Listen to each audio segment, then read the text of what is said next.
Oh man, never mind. Maybe I don't blame him that much. Yeah. All right, guys. All right, so we'll get started in just a second here. We got everyone here. Gotcha. Space is going to be running a little bit late as well, but we got them here. So, base and Fed, if you guys either need a little bit of time, we'll just get started, get rolling with questions. When you guys are available, yeah, we'll ask you in each, bring on each question. So these questions, you guys can write them in the stage discussion on the Discord or in the Twitch chat. If you guys, want to go ahead and do that, we'll go through, discuss them, kind of answer each of us and have a short discussion. The idea is these should be pretty quick, between 2 to 15 minutes most on each question. All right, let's see. First one we got here. Yep. All right, let's start with.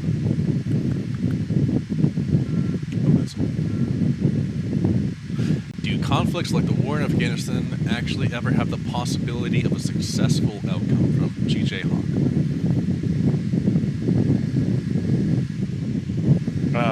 Shoot, I'll go first.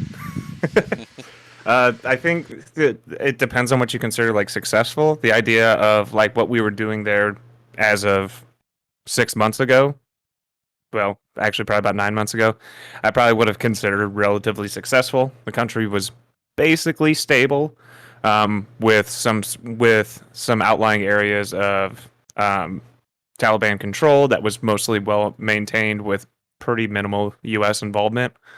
So, yeah, I would say yes. Yeah, I would say if they're possible. The real problem is just the will to even do anything, right? So like the issue with Afghanistan, people can criticize it and say like it was the way we went about it initially was foolhardy or whatever, but it could have worked very easily. Like I just want to remind you, this is a nation of about 40 million people, and most years that we were there, we had about 10,000 troops there, right? A nation of 40 million, right? That would be like, not that someone would be occupying us, but just to compare this would be like someone conquered the United States and then said, all right, we're going to leave 80,000 troops for the whole United States to make sure that we don't have problems, right? Like, holy shit, we have 10 times as many cops as that, right? Like, this is not a substantial input that we have. We didn't really, fully invest ourselves in it. I generally don't think that it can work only because I think that there's probably a great deal of resentment when a country has a foreign power coming in telling them what to do. Um, I mean, just anecdotally, I have several friends, and my wife also was also former Air Force intelligence, so she has a bunch of also colleagues that used to actually train some of the forces down there. They were reporting stuff back like these guys can't even do jumping jacks, like no joke. Like they're trying to show them how to do jumping jacks, and they're like they look at you confused, and they're just not doing it, or after about trying for about a minute or two, then they just start doing push-ups. So you're talking about like a gross level of incompetence, and plus they just do things completely differently. So coming in and us doing that, I tend to agree with Julian Assange, who said that based on the context he had inside, the whole point of Afghanistan wasn't necessarily to be a successful campaign. I do agree with Truly False and probably Tim that it definitely could have been successful if we wanted it to. But I think that the intention was not for it to be a successful war, but to be a never-ending war. It's because it's just basically another form of legal laundering of money using either European or American tax funds to launder legally through the country, and then come back out the other side. For the most part, enriching the either if you call it the military-industrial complex or the like the elite international security um, apparatus companies, plus all the generals that would also make a ton of money by helping out some of these companies and then either working for them directly or acting as quote unquote consultants. All right, I think basically I need a little bit of time, so we'll just go on. I'm out of the store, but can you repeat the question a little bit? Was it? I think I caught it. Was it? Do conflicts think like the war in Afghanistan actually ever have the possibility of a successful outcome? possibility of a successful outcome. So here's the thing. I don't think that that's the case in Afghanistan, but I don't necessarily think that's never the case. Like in different contexts, I think in certain contexts it could be that way. If, of course, the culture of the populace that we're entering into is willing to accept us there and willing to fight for what we are trying to put in place there. So I don't necessarily think that they had the conditions in Afghanistan in terms of training, in terms of weaponry availability, in terms of enough people being trained to use that weaponry. I don't think in that case it would have been successful in any case. It would have been better than what it is now, but it by no means would be a success. The government that we installed there was corrupt. Yeah, it wouldn't have ended up much better, but it would have been better. So.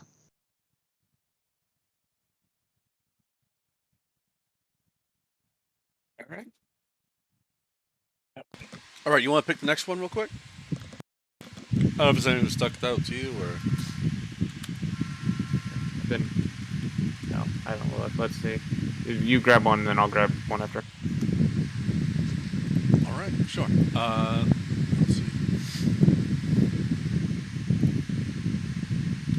Should the justices of the U.S. Supreme Court continue to have lifetime appointments? From G.J. Hawk. I'm sorry, they do or do not? The question is, they're not asking us a factual question. They're asking, like, what our political opinions are. Should the justices continue to have lifetime appointments? I'll take that first. I think no, not anymore. I think that it was a completely different story back then. I think that the lifetime appointment was mostly because the life expectancy was so low. I can't remember what the average years were, but it was definitely under a decade. Your average Supreme Court juror, until life expectancy kept growing and growing and growing. Now you're talking about seeing people on the court for up to 30 years or even more, maybe. So I think that that would actually make sense now. I think that the best way to approach that, if we were to go ahead and agree to do something like that, is to do not touch the current judges right now. They're just going to have to just suck it up and deal with it. Let them fulfill their lifetime appointments, or until they decide to either pass away or voluntarily resign, and then every other Supreme Court judge done in after that. Don't know what the magic number would be, but I generally think that 10 years would be a pretty solid number. That way, we aren't getting people who might be a little bit too ideologically entrenched. Um, and I say that even though when I say ideologically entrenched, I should probably retract that, because I don't think that Supreme Court justices are particularly ideologically entrenched. I do think that they have very particular philosophical perspectives about how the way things should be done, and it kind of manifests in what might be them being ideologically entrenched. But I think that they all generally try to look at things as neutral and fairly, and give judicial review based off of that premise. Yeah, actually, I'm going to 100% agree with you. The best way I've seen on this is the quote unquote like 18-year term. It gives every president two nominations. You just cycle every 2 years there, so you do an odd number of years. So hopefully it's not directly. So that way, I mean, depending on how far back election seasons start becoming, it almost seems like we're already in the 2024 presidential election season. But you would just do it every 2 years. Every president gets two. 18 years is a very long time to be on the bench, so it prohibits the idea of the court like losing any kind of stability. You have almost 2 decades on there.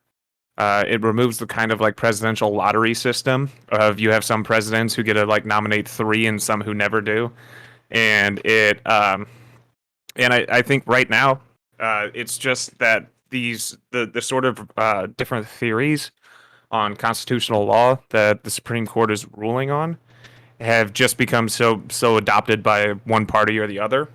So I mean, we've ended up losing the quote unquote the idea of lifetime appointments, so that way they're not politically That way, it's not about politics; it's more about the actual law. And I feel like we've just sort of lost that in the modern Supreme Court.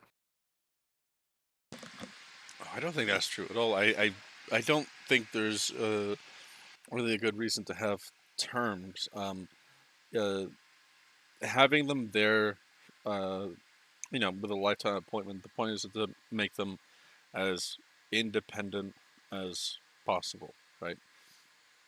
And yeah, limiting it there, I don't know. It seems to me like this is about unfairness about how many a president gets to pick, but like apart from that, I don't see any reason to start changing this. Yeah, I don't know. I just don't. Yeah, I think lifetime appointments are there for a good reason. I don't see sufficient cause to like change them. I agree with a lot of what Truly said as well. Like, I don't think we should have like lifetime appointments, but I do think we should have term limits. But the question is how long are these term limits? I think if they're too short, they kind of fall into a lot more of a political realm where they're just trying to basically please like the masses and stuff like that. I think in order to be more objective with the law, you got to put somewhat of a longer term limit. I would say maybe 10 to 15. I don't. I mean, I would agree with Julie saying 18. I don't know like the rationale behind that. I haven't heard much about it, but I'd be down with that as well. So I'd be okay 18 with that. gives 18 gives you an election every 2 years. Okay. Or one term would end every 2 years, so you'd have two per 4-year presidential terms. Okay. Yeah, that's cool.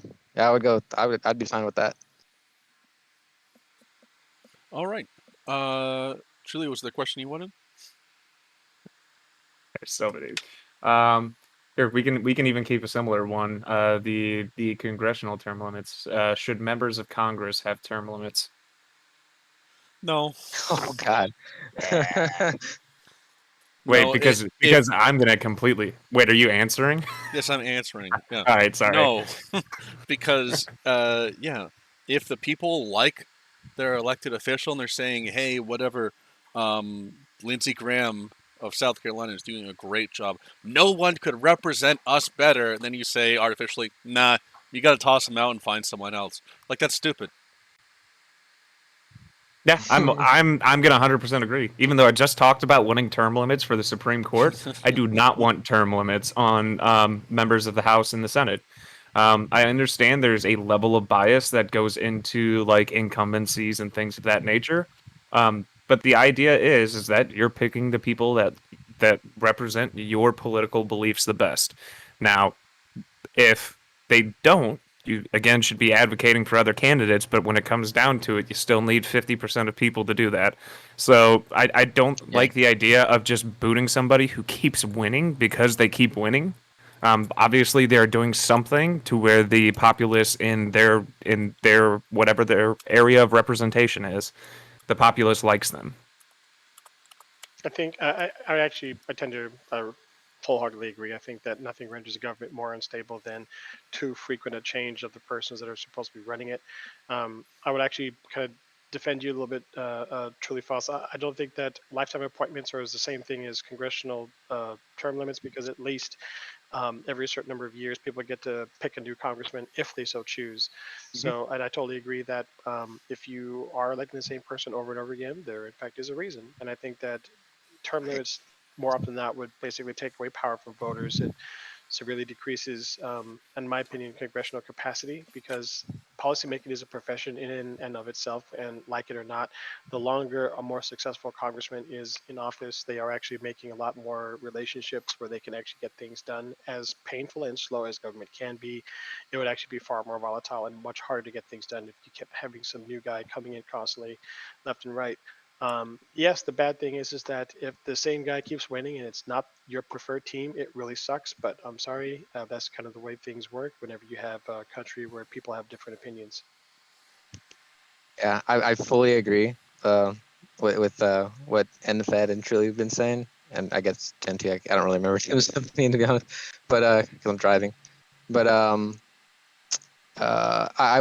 think a more question that might be a little more dividing would be, what do you guys think about the term limits for presidency, though?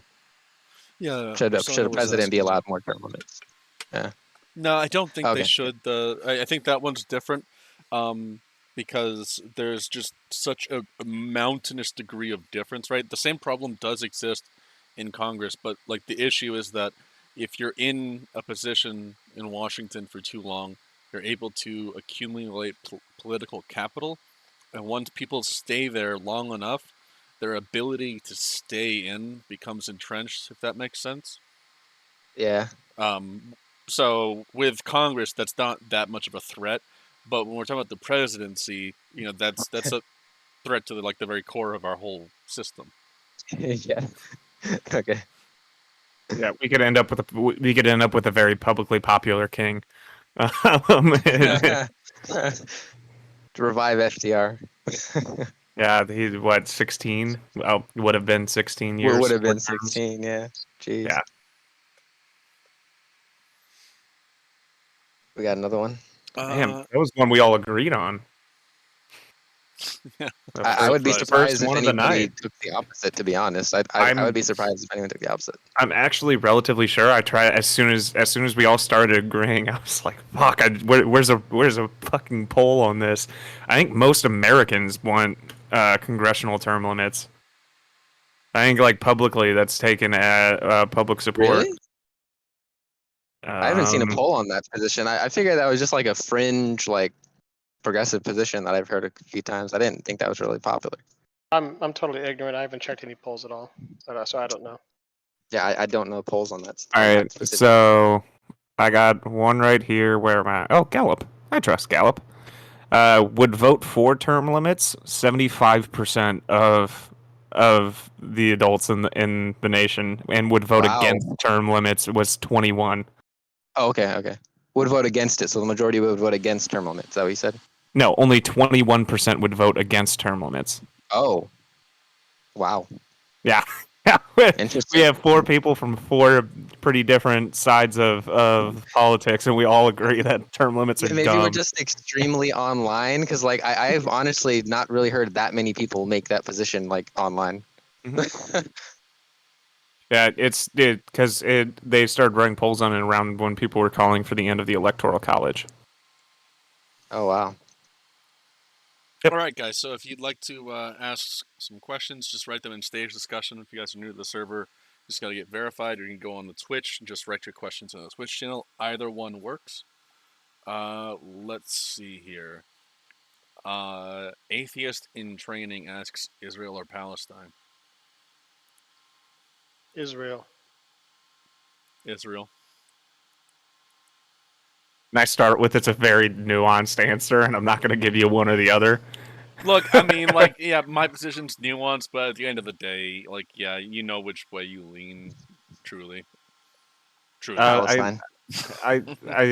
Yeah. In the end, I'm gonna lean like if it's literally as simple as this, I'm gonna say Israel because fuck, yeah. But overall, yeah, no, both countries are pretty fucked right now. Pretty much. Yep.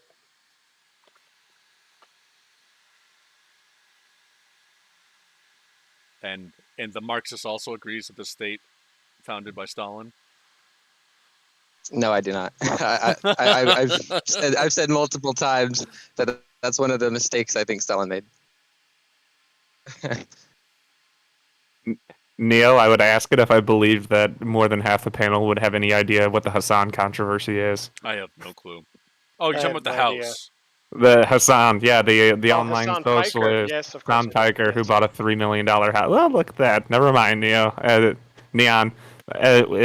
Everyone knew. Yeah. What do you guys think about Hassan buying a $3 million house? I mean, like, look, the criticisms made, like, have some merit, but also, like, and it was rushing to his defense and whatnot. It's just like, I don't know, like, he's been going around basically saying, you know, fuck the rich, tax the rich, make them pay their fair share, and he's a multimillionaire. I don't know. It just does seem a little bit weird, but it's fine. You could be a millionaire like Bernie Sanders and say the millionaire should be paying more, or whatever. Yeah. And And my he New York does. accent's horrible. Sorry. In his defense, he does, and he does engage. The cringiest thing about like the Hassan shit is he engages with some of the leftist rhetoric that I fucking despise, the like eat the rich shit and stuff like that. When Makes me Hassan is days. when Hassan is well within that rich category, he better be lining himself up right next to the rest of them.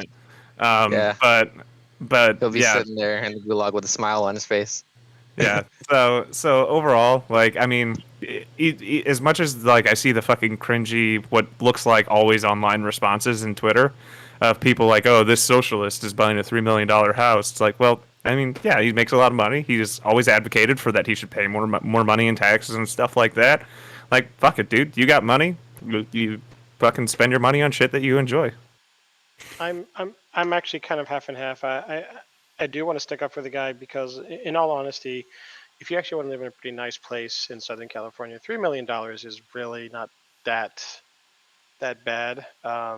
Yes, I understand that the cost of living is a lot higher out there, but realistically, that's kind of the asking price for a pretty nice neighborhood to live in Southern California. Period. So I don't Right, think but it's if you're I don't. living in Southern California, period, in a neighborhood like that, you are rich. Yeah, yeah, no, but that's why I said I'm half and half on this. I do think that it is he's a total hypocrite for talking the way he does while being in that in the same tax bracket. So it really does. I think for people who are serious socialists, it really does discredit the whole socialist, all the socialists and the socialist movement at large, because it basically makes you look like you are using socialism. You're basically LARPing as a socialist, just in the attempt to get rich, sort of like Patrice Cullors did, et cetera, et cetera. I feel like you're pushing that one a little bit further. I'm sorry, I don't think we've also heard from everyone else. I'll hush. I'll be back in just a couple minutes. Go ahead. Flashy.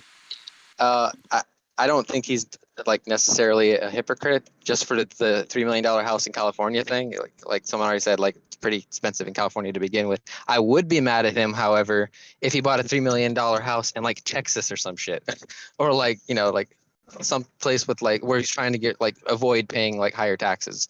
Then I would be pretty pissed off. But like the fact that he does engage in like to eat the rich and like tax the rich people more and shit and like uh but he himself is also rich and he would like gladly pay more in taxes. I would be I don't think there's a problem with that necessarily. I don't think there's an issue with being rich and while also being a socialist.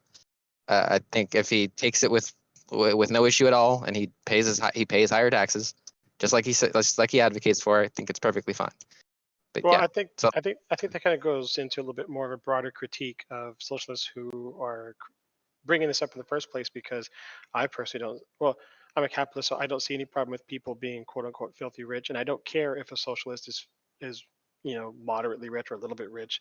I really don't care. It doesn't bother me. If you're making more money, you are already in a higher tax bracket. You're already paying higher property taxes. It's perfectly fine. It doesn't bother me one bit. But I just think that if you're someone that is ardently railing against people who are rich, but you are one, to me, that, I mean, at least in my opinion, that is hypocritical. But I personally don't begrudge him. I don't think that what he did is wrong. I think that, if you wanted a $5 million house, go for it. I don't. That's your money. Spend it. Yeah, and I mean, when it comes down to it, like, fuck, I've said this for a lot of different slogans that have come from pretty far to the left. It's like dumb slogans that require like 30 minutes of explanation to get to what it actually means. Because Yeah. the problem with rich people, coming from most socialists, Flashy, you can fucking tell me whether or not I'm wrong, is the exploitation that it took to get there, not the fact that they have the money. So like Hassan mostly earned his money fucking streaming on Twitch. Really hard to argue Hassan had any kind of like direct involvement in fucking um, exploiting labor from anyone else. Um, overall, yeah, I mean, it looks yeah, funny. It's good like internet shit posting. Um, but yeah, like that's all it outside of basically that, is. I I mean, don't think it goes much I further. mean, if anything, his cousin, it was actually the one exploiting him quite a bit. When he used him to try to build up the Young Turks, he actually went off and broke off and did his own thing. and was successful at it. So Yeah. for me, I'm kind of like more power I to think it him. was the other way. The other way. Hassan didn't have a following until after he left the Young Turks. When he Sure, worked sure. for Chang, Yeah, he was yeah. he was a I remember smaller being in part. his stream. Yeah, I remember being in Hassan's stream when he had like 100 something viewers and shit. Like Yeah. he had just joined Twitch. He was like a Twitch newbie. He was kind of cringe. He was like kind of a Destiny fanboy.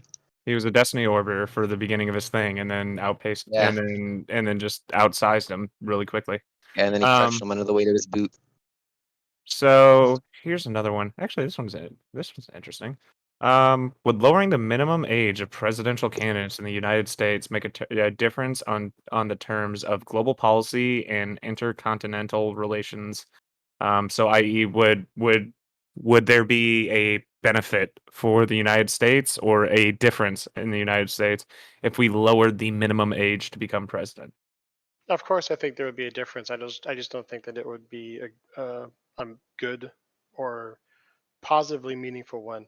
I think that the age limit was supposed to be under the assumption that you've had enough life experiences where you actually have your shit together enough where you could actually run the country, potentially telling other people how they should do, or I shouldn't say so much telling people individually, but basically running the country. So that's, I mean, if we were to use an extreme example, what if you could be president when you were 12? I don't think that a 12-year-old would be as competent in running the country as someone who is over 40. Yeah, like I can't imagine like being taken seriously if you were like a 24-year-old like president, like going to like some international fucking meeting or something. I don't know. It just doesn't seem like it's a very good idea. Yeah, I mean, like what, like 12 years ago, you were 12. So how Yeah. do you think? Oh, Yeah, overall, I don't think like you haven't 35 even is gone to like your a, high school reunion yet. yeah. I don't think 35 is like a big fucking high bar that's being set at the current limit. Um, Yeah, yeah, it sucks. I'm sorry for like young people. You can run for I think every other office. run for house, man. So, Yeah, you can. Yeah. uh, and the entire point is literally just to like build up that sort of like political establishment within not only the people that you're running for, but to also get like some national fucking name recognition so you can start. I mean, that's normally why we're seeing like even at the young end, like JFK and stuff like that. I think Obama was in his 40s when he first won, wasn't he? Yeah, he was technically very young, but he was. I think he was old enough. He had the Yeah. swag. He was very intelligent. He was could speak very well, both with a teleprompter and what was it, extemporaneously as well. I mean, the guy was great. Yeah, I think as a country, we just need to culturally shift a little bit away from electing like fucking dust balls of old people. This last election was between Trump and Biden, who are what both are they high 70s or high 80s? Uh, They are the uh, two oldest people to be president in our history. yes. Yeah, they're fucking ancient, and we should be looking towards younger groups of people to be head of our country for 4 years. I'm not saying look at 35-year-olds and automatically think that's better. But I'm saying fuck our younger politicians need to step their game up so we're not literally choosing between two people who have like So the, tea times with the Grim Reaper. the thing that's weird about it though is it does make a little bit sense that they'd be getting older. Mainly, it's just that people are getting older, right? Hmm. Like the life expectancy, if I remember right, in the 30s was like 61. We didn't expect you to live that long. Now it's into I think the mid 70s. Hey, Wonder, thanks for the follow. I think it's in the 70s now, so people are just living longer. But also, like in politics, it takes a while to build, especially in society without a unofficial aristocracy. It takes a while to build that kind of social cachet. If we've seen in the last, I'd just say, look at the last century. Anyone who's been like I think under 50 would be from a real legacy family. The Kennedys, right, from one of the richest families in America. The Bushes, one of the richest families in America, right. The only exception in the last century I could think of a president under 50 that was kind of young who actually didn't come from like a well-known established family is Obama. Bush was 54. Clinton Damn. Clinton was 46. No, that's right. Clinton didn't. I think Clinton and Bush are a little different because they actually used the presidency to build a family legacy. They didn't come from quote unquote Mm, high end pedigree. Yeah, we've had 9 presidents who were under 50, and it looks like Bush, Clinton, Obama, Clinton, and JFK were the only ones in the 20th century or after. huh.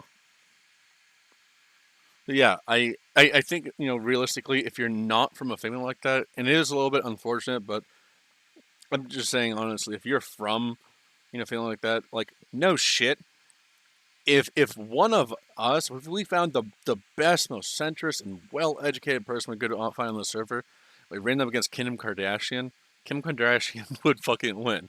And holy shit, there's like almost no one on the server that would be worse than Kim Kardashian. It's just so much of name recognition and social capital, and it takes a while to build it, and so like it would tend to be older people, if that makes sense.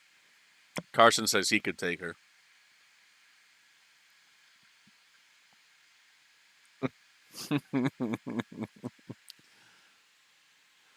Let's see. Other questions we got here. Primarina asks, is it human nature to try to eliminate much of the meaning in our lives? I.e., is the pursuit of meaning really an act of reducing it? I don't think so. I think that the pursuit of meaning I think the whole journey to get there is what really is the hard part. And I think that's actually, if you find something, then you really kind of feel like you've achieved a lot. And I think that psychologists refer to that as a phenomenon because of quote unquote earned success, or at least the impression that you have it. Um, if you're looking for meaning, and I guess from what the question sounds like you haven't quite found it, yeah, it does kind of feel like it does feel daunting. It feels like you're kind of spinning your wheels. So I would sympathize with the way the question is framed. Yeah, really quickly before I go, guys, do keep putting questions in. We still want to see what you guys have. We're still pulling, so do keep doing that. Um, I don't think like the pursuit of finding meaning is removing it. I think that's literally the entire act of it. Like you find like finding meaning is such a hard thing to to put forward because it's such like a broad idea because people find meaning from all of the smallest things. Like for me specific, I'm a parent and like fuck that's it's hard to find more meaning in life than having a kid you have to look after, but you always still look for it in other areas of your life. So yeah, like I actually heard something on this. Thanks for the follow, Carson. I heard something on this just recently. From oh geez, what's his name? The comedian, George Carlin, and uh, he was pretty on point with this. Like there's not life isn't that complicated, right? You know, you wake up, you go to work, you come home, you have dinner, you watch a show, you take a shit and you go to bed, and then you know, life's not that complicated, right? And honestly, like I don't know if I think about like my parents, I don't know. My parents, my grandparents, I don't get the impression that they ever really gave much time to sit back and think about pursuing meaning or what is meaning in life, right? But I think they had it. Does that make sense?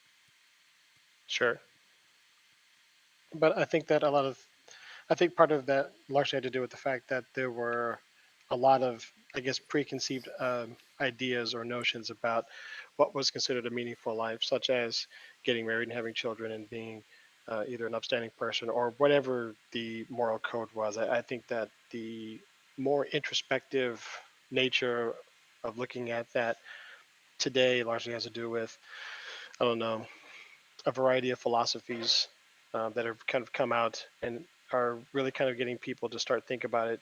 And it's sort of this, I don't know what you call it, I call it the Cartesian Cartesian demon, where it's like, well, how do I know if I exist? Well, how do I know if I know if I know if I exist? And then you just keep questioning that over and over and over again.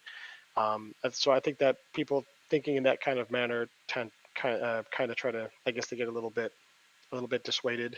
But I think that one way to look at it is if that doesn't really help in changing your behavior or making life better or giving you meaning, I tend to file it in the who gives a fuck folder. Flashy.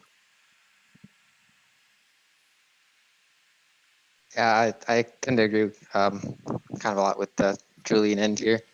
For the most part, I think that people generally, you got to find meaning in your own life. What a lot of people tend to do is they try to compare their lives to lives of other people who society generally deems as successful. And if they don't have what these other people have, they would sometimes see themselves as unsuccessful and sometimes even lead themselves into a depression. I think people should find whatever and it is in life that makes them happy and see what makes them feel like gives themselves meaning to their lives. It doesn't necessarily have to be the same thing as other people. So All right. So in the Twitch chat, Stealthy Slav asked, did the U.S. withdrawal from Afghanistan change relations or confidence in the U.S. with their allies? So I think yeah, obviously. At least as of a year ago, I don't think this was something that people expected, right? I think that even though people were talking about potential withdrawal dates, I don't think people really expecting it, and I don't think that they were ready. oh yeah, they definitely were not ready. I mean, I didn't expect it. So I can only imagine what like the imperialist like leaders of other countries expected. So yeah, I'm pretty sure everyone's shocked. Everyone is like scattling like crazy right now. They don't know what to do. There's going to be obviously a refugee crisis going on. Yeah, we'll just have to see how everything comes out. But yeah, they definitely view the U.S. probably as more unstable or unpredictable in their decisions internationally at the moment. Yeah. I'm like right in the middle. I'm kind of half and half on this. I actually found it.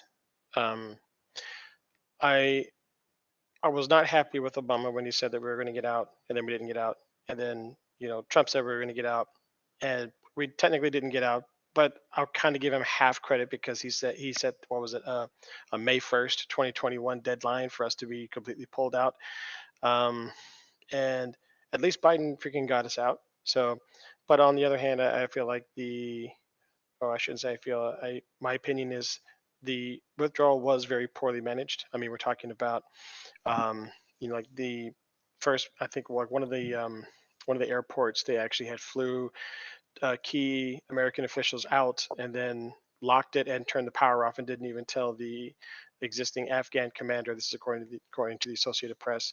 So there was just this gross display of disgusting incompetence. And then the hiding out for 5 days was I thought was really pathetic. And then instead of and then being the guy who said he was going to be honest and he was going to blame on everyone else, first thing he does is blame everything on the former president, and then continues to have other members of his administration say very wildly incompetent things, such as when a reporter asked one of the generals, are you going to send military forces to go extract these people? Oh no, we don't have the capacity to extract large numbers of people. Yet France is able to do it, Britain's able to do it. They sent special forces and got their people out. I don't understand what is going on, and of course they're just not being very forthcoming. On top of that, um, yes, it does. It's a bit of a half and half. It's a mixture of an unfair thing that happened on Biden's watch, coupled with the fact that the withdrawal was also incompetently handled. So I blame half of it on him. Um, but yeah, it certainly has changed, at least the opinion. I'm kind of snobby. Like I'm kind of the opinion of who the hell is the United Kingdom? Who the hell are they to sit there and condemn us? I mean, go fuck yourself. But yeah, but that's just the way it is. Truly, Jordy, I don't think we heard from Truly on that one. No. U.S. withdrawal. Overall, I do think it should. Haha. Almost said should. I do think it has, even if it hasn't, it should. I do think it has damaged our relations. Granted, there are a lot of other countries that were there with us. I know I've talked to a couple from the UK on this server who partially blame the UK government. No matter how much I want to say it's probably not the same. Uh, sure, there, but the overall instance is us actually doing it. A lot of people ran on it. Everyone's gotten in office and seen that that just doesn't work. And apparently, this is the one time that I'm okay with people not keeping campaign promises when they find new information that doesn't make that campaign promise work anymore. All right, so going through some older questions, guys. Yeah, just write your questions if you want to ask any in stage discussion or on the Twitch chat. Is Discord a safe place for Americans to discuss politics? No. There's European communists everywhere. Run. Based. Overall, I think it's relatively safe, as long as you don't divulge a lot of your personal information and you're kind of careful. Other than that, I think it is pretty, for the most part, at least it is for me. I'm particularly in a situation like my wife is a professor, so none of her colleagues have any idea that I have the opinions that I do. If they did, she would not have a job within 3 months, and she probably wouldn't be able to get hired just about anywhere else in the country. So yeah, but I'm here. I've been doing this now for what, now almost 2.5 years, and it seems to be pretty good as long as I just cover my ass and I don't divulge too much. Yeah, it's safe as long as you don't self dox or whatever. And it's pretty good for spreading communist propaganda. So Yeah, overall, I think it's pretty safe. There's not too much going after of like doxing individual users on Discord, and the only time I've heard it be happening from people on Discord is because they are well-known public figures. So, yeah. I mean, as long as you guys aren't secretly out there like running extremely large running extremely large other Discord channels or multi-thousand viewer streamers. Yeah, your information's safe. All right. Let's see. Next question. Uh, Yoda wanted to ask: is taxation theft? Nice one. Uh, Mm. I think so. Only based off of the principle that um, I base it off of the first principle of the non-aggression principle, that the use of force or violence, or the threat of force or violence, is inherently immoral. So if I was to follow that to its logical conclusion and I was to apply that consistently, taxation would also fall into that. And I think that taxation is theft because you're basically stealing from people.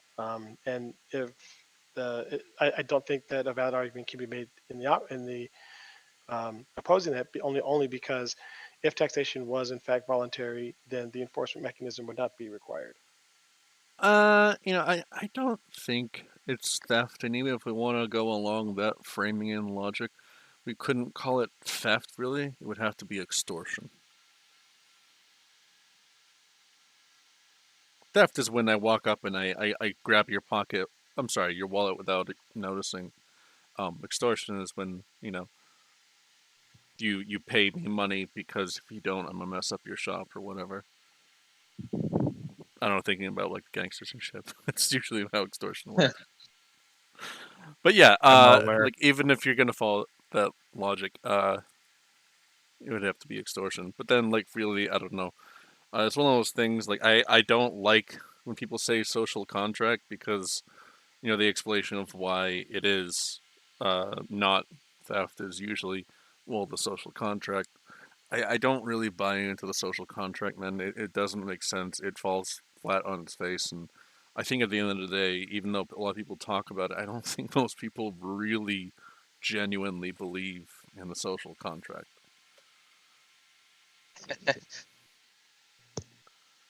So I agree with him about the extortion part. I think extortion would be a more proper term for it. But if we're just talking about the general, is taxation theft or whatever, because that's what's normally said. I guess this just sounds better than is taxation extortion, but yeah, whatever. Generally, I do think that taxation under a bourgeois state is theft because it's literally taking money from the proletariat and using that money to literally institute like oppressive institutions to keep them down and hold down revolutions. But I think in the context of tearing down the bourgeois state and instituting a proletarian state, where it actually is putting forth the interests of the proletariat as a class and leading to its eventual abolition as a state itself. In that context, having taxation to build up a proletarian military to defend itself against bourgeois imperialism, I do think that in that case, it wouldn't be theft. It would be literally in your own interests. Yeah, and overall, I agree with the idea that taxation isn't theft. I do fall back on some level of social contractism. That this is the society we live in. There are some things that are expected of you, and taxes being one of them. There are options if you don't want to pay taxes. At 18 years old, you can leave your family's home and not pay taxes if you want. There are plenty of places. So, just not here in the U.S. You're agreeing to pay taxes when you choose to live here. But yeah. Is everyone on that one right? All right. So Tyler Base, I think you misspelled it. I'm going to change it just because I think you had a few things out of place here. But the basic gist of the question is, with the withdrawal of the American troops, given how it went under Biden, will it be a major factor in him getting reelected or not getting reelected? First off, I hope this question doesn't even matter because, as I said, he wasn't going to run again, and I sure hope he doesn't. But overall, if he runs, yes, it will be, and it fucking should be. This is America's largest foreign policy blunder in at least the last 20 years. So, yes, by far, this should be. Yeah, I agree. Yeah, It's been weird. I've been a Republican for a while. I feel like I'm coming out of the closet here, but I actually, was approving of like how Biden was handling it, literally until the fiasco with Afghanistan. Was handling the presidency or the Yeah, I thought Afghan he situation? wasn't doing that bad. Like, what I mean, it's not perfect, but like, I mean, geez, I've never been happy with any president, man. Like, approval is just like, Oh yeah, it's not wholehearted. It's just like, yeah. I'm more happy than unhappy. He hasn't been a complete train wreck, and he's done some good things. Is basically what Tim's saying. Yeah.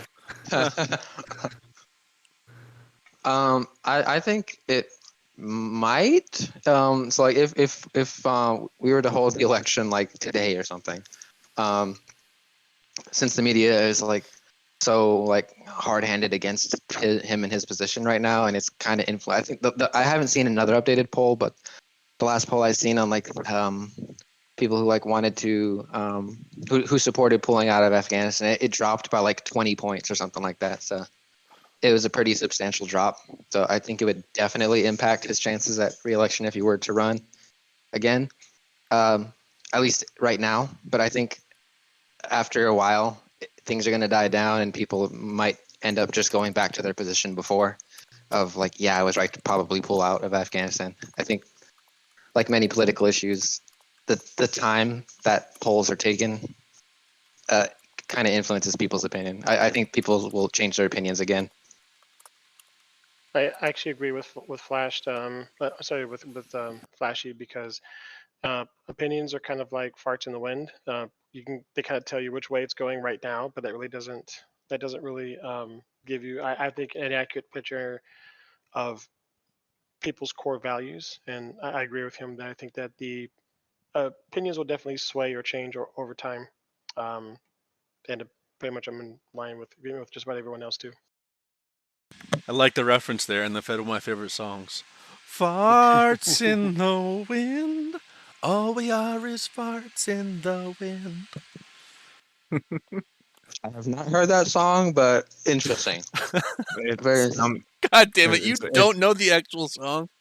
No, I don't. Dust in the Wind. Wind is Dust in the the Wind. actual song. Oh, dust in the wind. Okay. I was like, farts in the wind. Like, what the? Yeah, Flashy, you brought up something in yours that I completely skipped over. I guess I answered it a little too quickly. America's, again, it should be something that directly does. America's memory on foreign policy as a populace is fucking pitiful, and the amount of actual respect that we put foreign policy with when we're electing a president. I don't even know if it breaches the top 10 most important issues when people are polled. So Yeah, I don't think so. given Yeah. that given that America is literally the global superpower, and what we do for our foreign policy plan is what has the largest impact on the rest of the world, it's absolutely fucking disgusting that the American populace doesn't care about it at all. Yeah. Yeah. All right. Let's see. Masahi asks, should... Oh, and again, guys, if you want to ask a question, we've got 4 people here. 2 of us are pretty center, 1 left and 1 right, and 2 are, I think you guys would be fine with us saying pretty far right or far left, right? A communist and an Dare you. ANCAP. I feel like that's a 1960s musical song. Yeah. Communist and an ANCAP. So yeah, if you guys want to ask, basically open questions, then all 4 of us will answer and discuss. You can write in stage discussion, or you can go on twitch.tv/bluepolitics. Oh, I'm going to go with that one. Oh asked, opinions of feminism and equality. Anyone?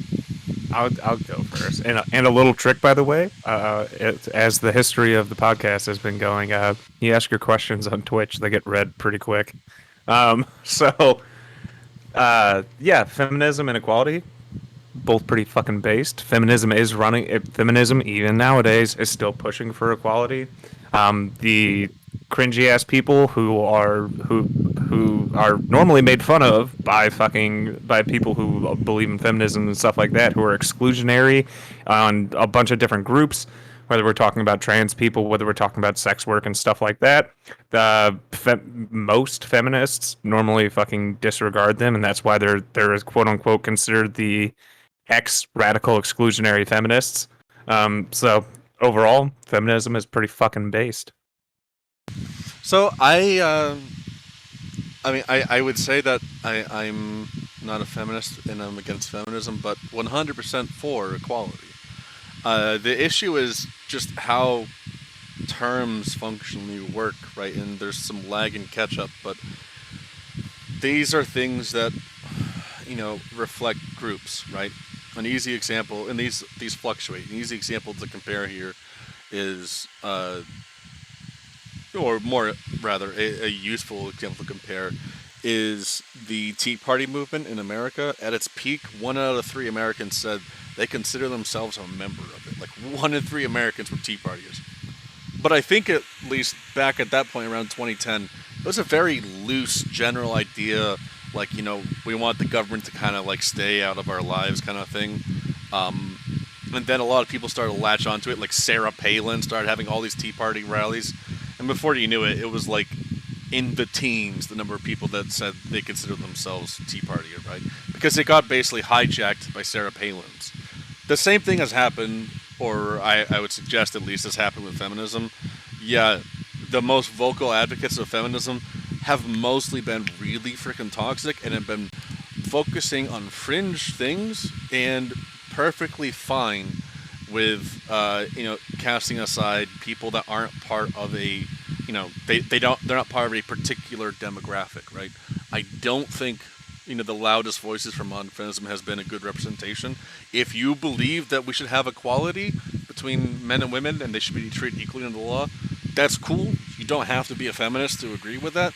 But if there's some polls I saw recently in America, it fluctuates between like 20 and 30, but it's like 20 to 30% of Americans consider themselves feminists, but 90%, or I think it was like 95%, support equality under the law. So I do think that things are different. And the Fed, Flashy? Actually, I missed it. It was feminism and something else. Equality. Okay. I think equality is perfectly rational. I think that anybody who's rational would actually want to prefer equality, but I'm not really on board with the whole feminist thing. If you look at the history, feminists actually initially started as being just a bunch of radical, for the most part, terrorists. They went around just shooting people and bombing people that they didn't like. And I think You're talking about the it, 1800s? yeah, like the early, like the Oh, first wow. wave, Okay. and then second wave came in. They tended to be a little. They backed off on the violence, but they were advocating a little bit more. What at the time was considered extreme policies. My biggest criticism of feminism is historically, from first wave all the way until today, there is absolutely no advocacy for equality under the law between men and women. They have only advocated for special treatment for women at the expense of men. So, for example, if you actually look at when women were not allowed to open a bank account, that was because typically women didn't have jobs, and banks just didn't want to take that risk. So one of the things I think that a lot of feminists were lobbying for, and they also got very intelligent, by the way, very intelligent lawyers. For I think the National Organization of Women, they went in and they fought really hard to get the courts to actually rule and say a bank cannot deny giving a woman a bank account that is discriminatory. So, but then they turned around and got upset because at the time, um, banks said, okay, well, if we're going to open up a bank account, then that means that you're responsible for the debts. And they got really upset. They said, no, no, no, but I can't be legally responsible for paying any of my credit card bills just because I can rack up a bunch of credit. And I remember it went back to the courts, and they said banks complained and cried and said, "Hey, look, they want bank accounts, they want lines of credit, but they want to still put their husbands as the ones who are responsible for paying." And I remember before the judge made their decision, every feminist group was basically saying, if this goes through, this is just hatred of women and blah blah blah. And that's kind of what I've seen consistently throughout all time. I don't think feminism helps women. I think it actually is very bad and extremely toxic for women. It lies to them about certain realities about the relationship between men and women, and more often than not, and this is something that because my wife used to be a pretty staunch feminist until she got married, that she wanted nothing to do with them, especially because the women that she knows that are active feminists tend to be women who are past 30, overweight, and not very attractive. And I understand that statistically that's the way a lot of them look, but they tend to use bad decisions that they made in their life, or the guy that got away, and then try to use feminism as some sort of means to try to give themselves meaning in life because they probably missed out on the guy that they really liked, or they're not really got the family that they wanted. And there's a whole bunch of other personal issues behind it too. Flashy? Wow. It's a lot there. Feminist in chat re. um, so I generally consider myself somewhat of a feminist as well. But I do obviously distance myself from the loud vocal voices that are the toxic ones that everybody knows about. So yeah, I think feminism is generally a good thing as long as they also advocate, because I do meet a lot of unfortunate toxic feminists that don't really advocate much for men's rights. And I do kind of agree with what In the Fed said, particularly when he said like a lot of them try to advocate for special rights specifically for women, not necessarily to equalize themselves out with men, Yeah. or try to like fight for things that are oppressing men. So like for example, like I recently had an argument with a feminist who I would consider that type of description. Like they were fully on board. I was fully on board with them with their rights, fighting for rights for women. But when it came to like men's issues, they kind of swiped it aside. And one thing that came up was the having to sign up for the service, or the draft, or Yeah, whatever. the Or, draft. Selective yeah, service. yeah, the selective service. Like, I don't know if you guys heard it, but there was like something recently about like having like possibly making women like having to do the selective service thing. I was like, oh well, I mean I don't like the selective service to begin with. I don't like that you have to sign up for it to get financial aid, or at least you did in my state. I don't know if that's the same everywhere else, but in order to get financial aid for college, like men have to sign up for selective service, at least here in Arizona. So I don't like that. I think that should be abolished. I don't think that women should have to do it either. But my problem was that a lot of the feminists that I've argued about with this on this specific issue, they don't really care that men have to sign up for selective service. They just don't want women to have to sign up for selective service. So, but yeah, generally, I think feminism is a good thing as long as we should definitely try to purge the toxic people out of that movement, because it's kind of opportunist where they just want special rights for women and not instead of actually equalizing it out between men and women.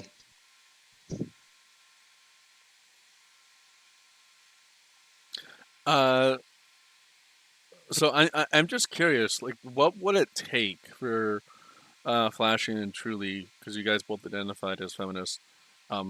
Again, for me, I think this, in theory, the broadly stated goals of the group, like, this is one of those things that, like, I remember in college, someone would always go around, try to use this as an argument. He would say, hey, do you believe that, men and women should be treated equally under the law? And you say yes, and he goes, congrats, you're a feminist, right? Like, I mean, at that level, I think, yeah, everyone agrees with that stated goal, yet people that don't identify as feminists, like, for a very clear reason, right? I kind of see this like Antifa, right? Like, someone might consider themselves an Antifa supporter, but if it was, for example, 9 times daily we hear about stabbings or bombings done by Antifa, people would very quickly say, like, nah, bro, that's not me, right? I'm not Antifa, right? So, like, I'm curious, how much would it take for you to say, I'm not a feminist, like, to want to distance yourself from the movement because of what the people are doing? For me, for at least most of it, I would need like the actual academic stuff going into it to start changing into being that. I mean, you can pick a movement, and I can find fucking crazy people. And granted, depending on the movement, the crazy people are going to be the ones that get a lot of public attention and stuff like that. And I understand that's an issue. Overall, I agree with the ideas of feminism. At least some people consider it fourth wave, some people consider it third wave. Like the current intersectional idea of feminism that includes like men's issues and stuff like that too. Like current modern feminism also is, regardless of the name, does include a fuckload of men's issues too. It's just like it's overall just an intersectional look at like gender relations in society as a whole, basically. All right. And for that, Yeah. I agree with. So Yeah. as long as we're not talking about like people fucking bombing like sperm banks because there's only men there, then like I'm probably gonna just chalk up the crazies as crazies and continue to believe in the actual idea of it. Yeah, obviously, and I would be a lot like more thick-skinned about this as well. Obviously, being I guess what you guys would call a tanky. There's a lot of loud, vocal people in that movement as well that are a little crazy, and I don't agree with everything that they say. I do Yeah, think the intersectional aspect of feminism is very important to my ideology personally. So it would take quite a bit for me to not identify as a feminist. I would just say there's a lot of idiots in the feminist movement. right. I mean, just to make it more clear, because you guys are couching us as if we're talking about like the absolute fringe of the feminist movement, right? I really think the things I'm raising as issues that people want to distance themselves from are things which most people in the feminist movement agree with, right? So for some people, this isn't like a pet issue for me, right? For some people, it's stuff like support for sex work, right? Seeing women selling their bodies as like sex positivity, right? There's plenty of Yeah. people that generally support equality between the sexes, but don't think it's empowering and good to sleep around and sleep with whoever you have on a whim, right? Yeah, I agree with that though. But Yeah. but it's where I'm going to come down and again, you tell me where I'm wrong. I again will always grant that there are and they're not even fringes because I would say like what's her nuts is the one who does like all the fucking race training for different companies, which is normally called CRT, but she's out there like preaching white people need to feel bad about being white, and that's not at all what like any of the studies say. So like overall, like I get what you mean by not fringe. They're probably the most publicly facing figures and stuff like that. Overall, the ideology still stands the same. I'm okay, like with sex work and stuff like that, and feminism should be about supporting people in doing that. And you don't have to say you would do it or it's overall a good idea, but it's about like letting people have the choice and stuff like that. Okay. And not you don't have to glorify it. I don't need sex work or sleeping around men or women to be glorified. It's just fuck. Yeah. Stop treating people like shit for living their life the way they want to. Yeah. I do So think some people okay. are kind of glorifying it though, but oh yeah, go for it. Yeah, and I would agree. Those people are kind of fucking cringe. Yeah. So yeah, again, if you guys want to ask questions, write them in stage discussion. Please do ping me or Truly to make sure we see it, because people are also discussing in there. So I want to make sure we don't miss any of your questions. Let's see. Next one we want to pull up. We had one from Twitch. Stealthy Slav again, my duder. Some people say that another 9/11 would bring the country back together. Do you think during this time of partisanship, it would have the same effect? Or, for example, would there be pointing fingers at Biden/Trump for pulling out? Or would it be, I guess, to phrase it a little bit better, would it be similar to pointing fingers at Biden and Trump for pulling out of Afghanistan? No, I think that the media is definitely a little bit frustrated because one of the things I know that for example, the Associated Press has journalists stuck there, and they were expecting the Biden administration through the military to get them out. And I remember they basically just kept giving the media these really like in your face, like pissing on your back and calling it rain answers. Oh, are you going to do anything? Well, I mean, we'll kind of see once we kind of do the analysis, and we'll analyze the analysts and, blah, blah, blah. And so I remember that the Associated Press put out a statement trying to guilt him out, or by saying, you not getting our people out is an attack on the press. They were really trying to be a little bit extra hyperbolic by trying to come by coming after him. But you notice that when it doesn't matter if he lies right to their face. Like for example, when one reporter asked him, do you think that I'm sorry, it was like a month ago or a month and a half ago. They asked, your intelligence officials said that if you pull out of Afghanistan, you'll likely be taken over in as soon as 6 months. Like, why are you confident that pulling out will change that? And he just looked at it right in the face and said, no, no one ever said that. And then he changes it like 2 seconds later and said, well, it was split between the generals. And then changed around and said, well, I don't recall anyone ever telling me anything at all. So, and they don't push back. But I know that if Trump was saying dumb shit like that, they would definitely like be yelling, screaming, and berating him like they did in the last administration. I think that it would just be a little bit more emotionally charged, but the coverage would generally be, I think, roughly the same. Wow. um, I guess I would take somewhat of a different approach. I think that personally, if another 9/11 like event were to happen under Biden's presidency, like let's say like 2 months from now or something, another like crazy 9/11 like level type of like atrocity happens here in the U.S. I think Biden would be removed from office. To be honest, we would probably have a new immediate like, or I guess it would be Kamala Harris, right? Who would be next up or whatever. Someone else like take over. And then after that, then we would probably immediately invade the Middle East again, probably Afghanistan. And we would probably be there indefinitely, I would think.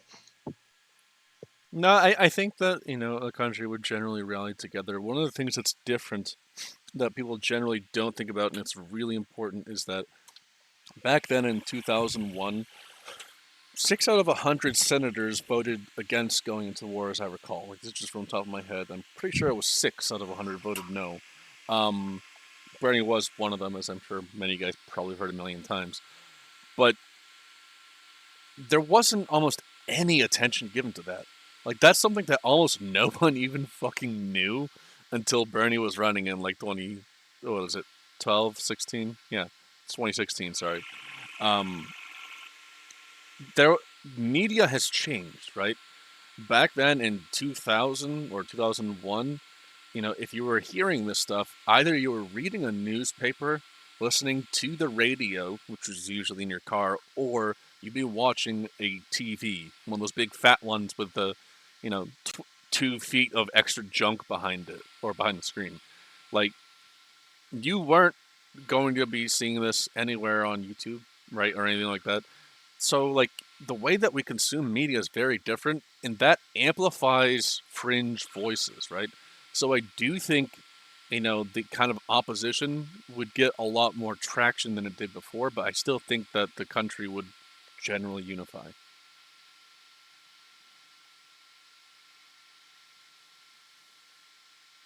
Yeah, my shit. Um, 9/11.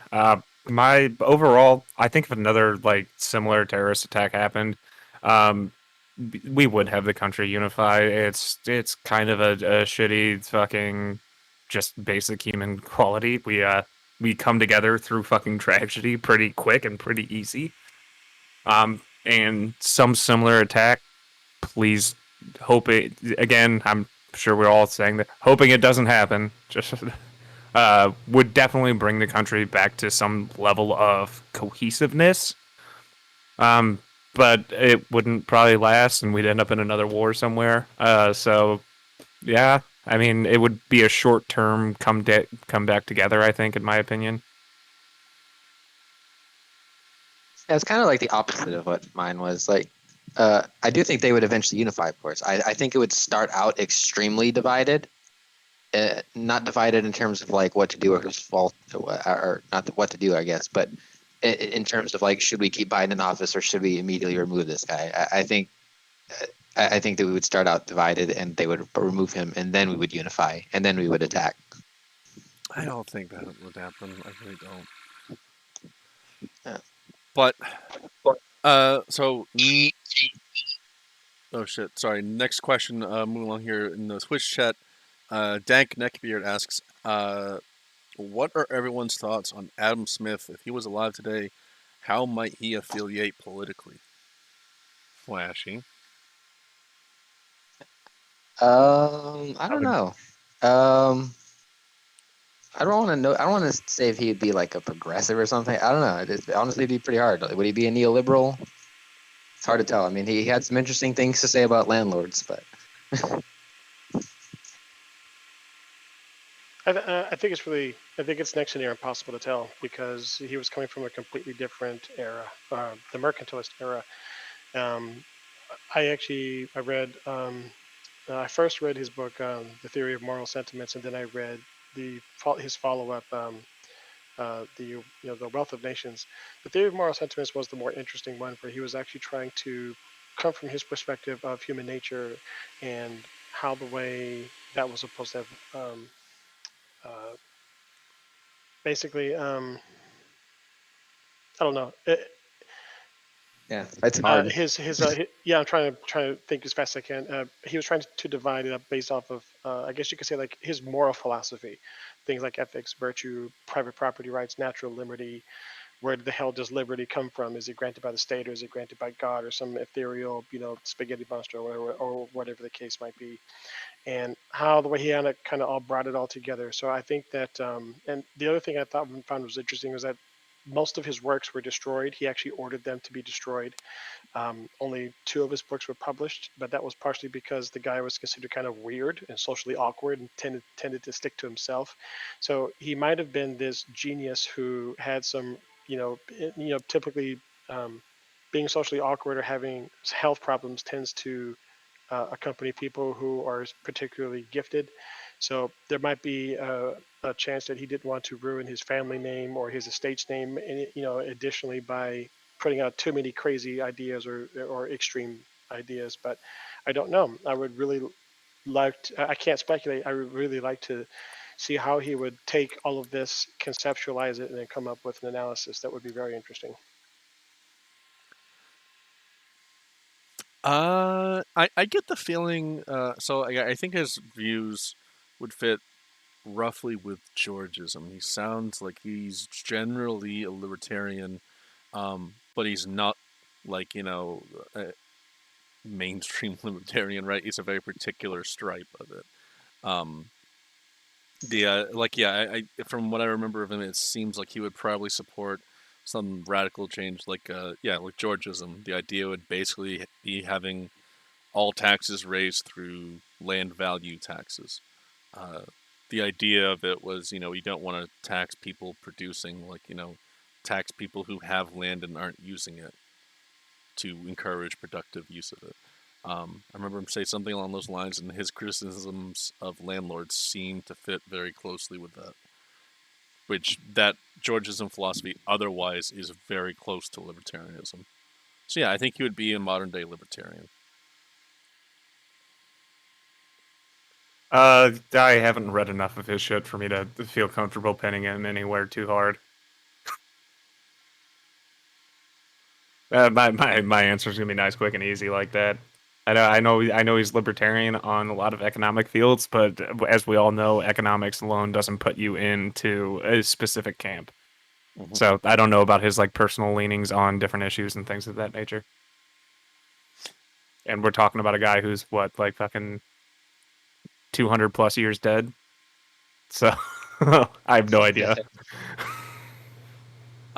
Duckboy asks, should the Geneva Convention's list of banned weapons be updated to add more modern weapons such as sound-based weapons, drones, and newer nuclear devices? No. I'm also no.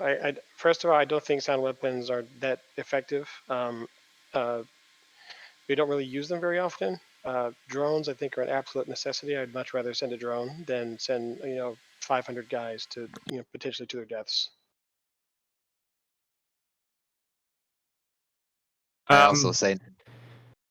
Oh, so go for sorry. it, Julie. Go. Oh, yeah. Overall, the Geneva Convention pretty much directly encompasses any kind of weapons that we'd be looking for, which is weapons that are just out there to cause harm for the intent of causing harm. It's I would have to pull up the Geneva Convention again, but that like that's where you get the idea of like glass shards and buckshot and stuff like that. It's coming from a broader rule, and most of the rules are pretty good and apply to a lot of what could be military advancements, but obviously we don't because we're not completely fucking disgusting in the way we fight wars. So Yeah, I don't think the list should be updated to include like nuclear weaponry and all that other stuff. I think that since we've had nukes, I think the incentive has gone down to like invade people and invade other countries. Especially obviously the ones that have nukes are the ones that are allied very closely to other countries that have nukes. I think without mutually assured destruction, we would have even more wars today. So I think it's a net good to have nuclear weaponry.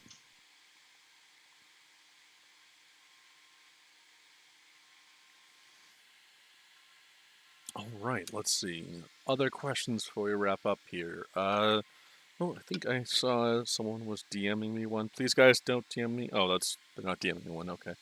They're asking Aardvark. I'll send that after. Would you guys want closed borders or open borders, and why? I mean, I don't know, really. Like, in my opinion, I've heard people call open borders and closed borders. So basically, like, yeah, I would be fine with allowing people in. The concerns are you want to make sure that you don't flood labor markets. So you do want to try to screen and filter things out. So, like, just for example, right? If we have I don't know 2 million mechanics in our country, and we have 20 million mechanics immigrate in a year, like, well, hey, that's really bad, right? Like, obviously, we're not looking at anything quite that extreme. It's just illustrating the point. You want to filter it so that it doesn't cause any sharp disruption in any existing labor markets. And you also want to make sure you're checking everyone just so they're not a bad apple, right? Someone who's part of some crazy freaking gang, a murderer, a terrorist, right? I at least want to make sure we are not letting known terrorists into the country. yeah, I'm gonna fall pretty similar to that. My general my general goal with immigration is I like the free flowing movement of labor. If there's jobs open in somewhere, I want people to be able to fucking move there to fill them jobs. It helps us in the United States because, hell, our economy grows. It helps the countries that they're coming from because they still probably got relatives there and they're sending money back to their relatives. It's beneficial. Overall, we still need to screen.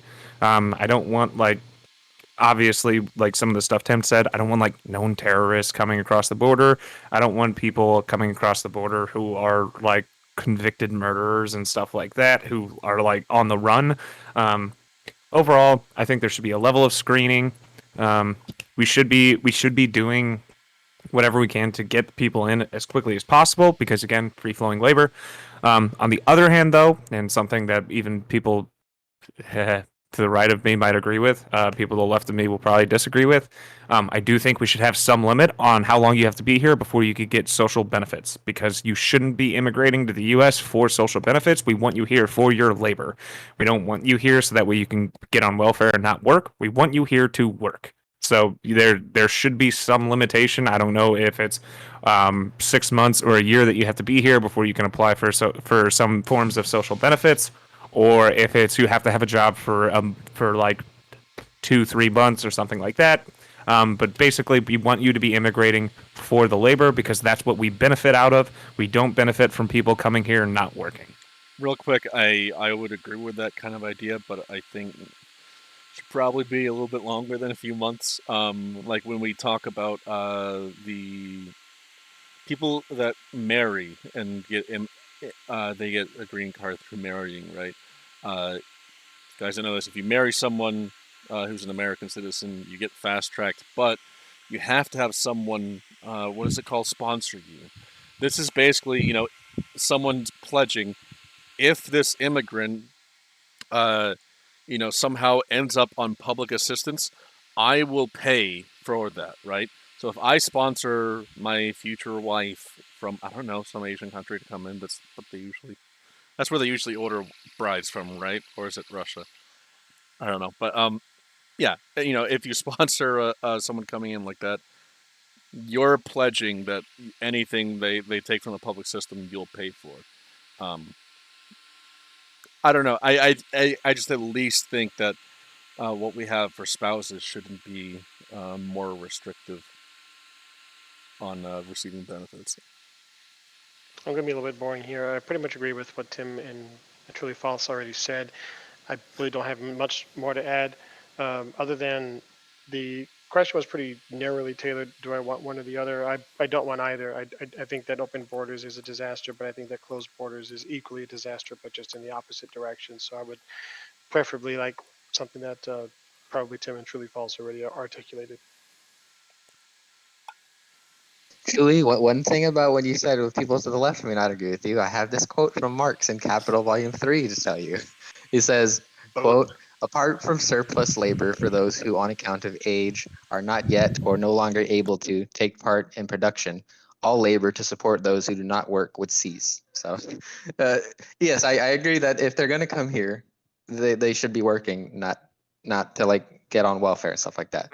So generally, I think in terms of the open borders versus, like, I guess what was the opposite one, closed borders or something, or just more border protection? Like I wouldn't want closed borders. I would want more border protection, and it's specifically because you have to take into account the material conditions of like the country in question. So I think all of us live in the United States. Yeah, I think we'd all do. Like the southern border, there's a lot of unstable countries down south that have corrupt governments. They have gang violence. There's a lot of bad things going on down south, and we don't want that type of stuff coming in. So yeah, we would need more vetting and stuff like that to make sure that those type of people do not get in here, and the people that do come in here are coming on good merit. They're good people, and they come here to work and thrive in this society that we have here. In the context of open borders in, like, let's say a socialist society, it would be mixed. So first, obviously, I would support open border, or I would support having more border protection at first to protect from, enemies of the state, people who want to try to sabotage the economy or murder any type of like state official or just generally cause havoc. Yeah, we would need to get rid of those type of people, make sure they don't get into the country. Obviously, in the case of a socialist country surrounded by other socialist countries, I absolutely would agree with having open borders between like-minded nations like that. So All right, just one or two more questions here. Truly, if you had one, go for it. And the Fed, Flashy. If there's one that you guys saw that you want to bring up, please just let us know after this one. Sorry, do you have one, Truly? Uh, I think Here, I was, Mango was trying to ask yeah, you that. stop spamming in chat, God damn it. Yeah, we can do mangoes. Everyone's opinion on the new IPCC report. So this you guys don't know. Here, let me fucking DM you a general overview of it. The basic note is it blackpilled the fuck out of me on climate change. We all kind of seem pretty fucked over right now. And overall, it looks like we're going to be over that nasty one number we didn't want to reach, which was that 1.5 degree Celsius. And from most of their reports, it looks like we're going to be well over that by 2100. So overall, the general climate change thing ain't looking very good. Yeah, I haven't seen the Uh, report, so yeah, I sent it to you guys. If you just want to scroll down to number 2, it's the graph. It's the graph is if you go through the actual report, they list what they consider very low, mid-level, high, and very high emissions. But it shows their projections. Basically, very low is like half a step above from Return to Monkey. So it gets pretty wild. What we would expect at like the most amount of green involvement, like U.S. starting to or other wealthy countries starting to boost green energy in foreign countries and things like that, is where we get to like low emissions, and that's saving us over the what we consider like fucking 10 years ago to be the absolute like we're fucked number, which was 2 degrees. oh wow. So yeah, if you ever want to be fucking doomered on something, this the current IPCC report is your daily dose of doomerism.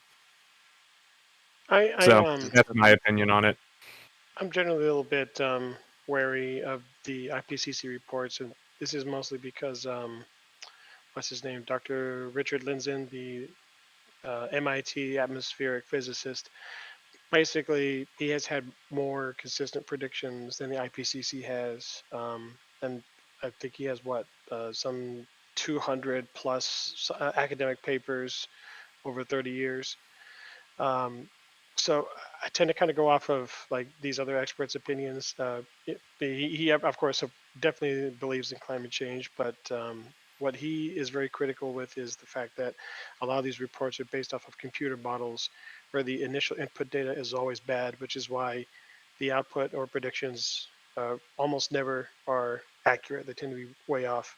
So the other criticism I would have of the IPCC is that it's not really a scientific organization by any stretch of the imagination. It's just a political organization. And if anybody, it doesn't matter if you're an expert in the field or not. If you don't follow the narrative, they just don't feature you. So that's the other big problem. But that's kind of typical with the United Nations and any of the other sub-organizations under the UN umbrella. I just honestly like yeah, I don't think I could tell you what I think about it based on looking at a graph. I haven't read it. Just the graph itself, I don't think is enough to really make an opinion on. Like I don't know, line go high, bad. Like I don't know what to say with that. Like that's all I can say with the graph. I haven't read it, the report or any criticisms, but yeah, high line bad. Yeah, my opinion is basically the same as Tim's. I mean, thanks for the black pill though. Truly, I really needed a black pill today, so thank you. Yeah, go ahead and read it. You'll get it. Yeah. Flashy Fed. Have you either of you guys seen the question you guys wanted to get to? Actually, I haven't seen hardly any questions at all, at least in the last couple of minutes. Oh, Oh, check the if you just look pins. at pinned message. Yeah, click pins on the top.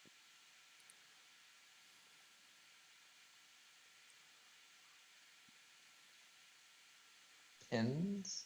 I'm actually can't find the pins. Oh, people are saying Duck's question. Would it be ethical to use cloned humans in dangerous jobs instead of regular humans, and should the clones have rights? This is like Fallout 4 stuff. Oh God, or the book we all had to read in middle school about the clone kid who's just being raised for organs for the old like fucking cartel boss. I'm Yeah. sorry, I'm with the Brotherhood of Steel on this one. Artificial humans aren't the same as human, but also we shouldn't be fucking with that shit. Like, main point, we shouldn't be messing with that shit. I don't. So I mean, overall, my answer, I don't think we should be cloning humans. That opens up like an entire world of fucking ethics, where to me, and again, I do this. I extend this over to like once we get like AI that's sufficiently intelligent enough. I believe they have full rights. I don't see any way I can say they don't. I don't. I think that now I'm all for cloning as long as you're doing something like culturing a liver, and you can grow that in a bag, which I think that they can reasonably do pretty well now, or another heart. You want to clone a piece of your heart tissue to make another heart because you have heart failure or whatever the case might be. That is fine, but cloning an entire human, I think. Uh, Basically, if you're talking about cloning a human, and let's say they have the same um, human they have the same human consciousness. Well, now you're basically just making a copy of someone else, but then you're just complicating the issue. I don't think that that would really solve the problem with doing extremely dangerous jobs, because if somebody wanted to get paid to do a dangerous job, or they actually legitimately liked doing crazy shit like that, because there are people like that, um, then what does a clone do? It just basically takes a job from someone who would like to do that. But then you're also talking about what else you're going to do with that? Are you going to have to clothe, feed, house the clone, all the other problems? I think that that would organically. I think that if this was to go to the courts would. This is just pure speculation, but I do think that they would rule that clones would deserve the same protections under our constitution as people who are not, if they were shown to basically look or act or think the same way as any other human being. We could literally have our own clone army. All we need is we just need to find our real life Clone Django. Wars. I Yeah, Yeah, think we'll you're have the Clone strengthening Wars my story. argument here. yeah. No. Because again, like to me, ethically, morally, like there's a line of like basic sentience that needs to be crossed, and then at that point, like these things are granted complete rights. So I would grant like cloned human beings as long as they are like direct clones. So I'm talking like they're waking up with like all of the memories, everything. This is just a person. Then yeah, I mean, it's a fucking person at that point. Like, granted, it's Yeah. kind of weird and paradoxical that there's two people with the exact same memories and shit like that. But overall, that's still a conscious being. And I don't care. I Yeah. don't care whether you were birthed from lady bits or you came from a test tube. The end result's the same. Main point Yeah, is I we agree with shouldn't be Chili messing with that. 100% there. No. Yeah, we Main definitely point is should not be don't mess with messing. it. Yeah, I don't Yeah, think we should be don't mess cloning with it, people. please. Just don't fucking do it. If we go one, it's like, okay, it's Data, right? From Star Trek. Okay, that's fine. I'm fine with having one Data around. Data was cute, but yeah, we shouldn't be having a clone army, nothing like that. That I really think that would be bad, man. Every Horrible. every one of these routes, you clone people, bad things happen. Please don't We do this, go. We society. we'd go from a couple million to we could have 10 million standing Chris Kyles as our military. We're ready. He did have a pretty quick reaction.